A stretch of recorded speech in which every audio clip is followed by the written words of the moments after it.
India cricket స్టార్లు అయినటువంటి Rohit Sharma, Virat Kohli one day భవిష్యత్ గురించి సందిగ్ధంలో ఉన్నారు.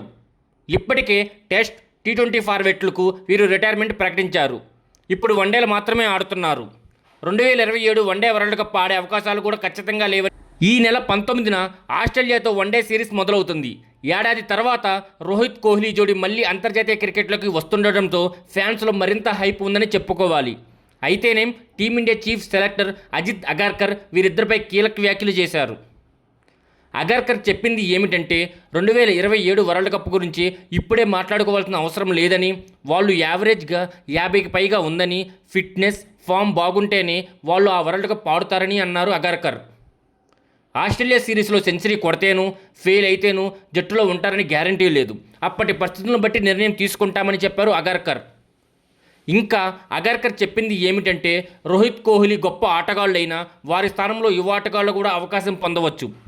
ప్రస్తుతం జట్టు విజయాలపై దృష్టి పెట్టామని, 2027 వరల్డ్ కప్ వరకు వాళ్ళు జట్టులో ఉంటారనే బీసీసీఐ ఖచ్చితంగా చెప్పలేకపోతుందని చెప్పారు. ఇది ఒక క్లియర్ మెసేజ్ అని చెప్పుకోవాలి మనం.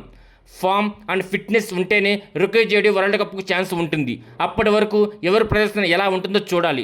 దీనిపై మీరు ఏమనుకుంటున్నారో కింద కామెంట్ సెక్షన్లో కామెంట్ చేయండి. జై హింద్.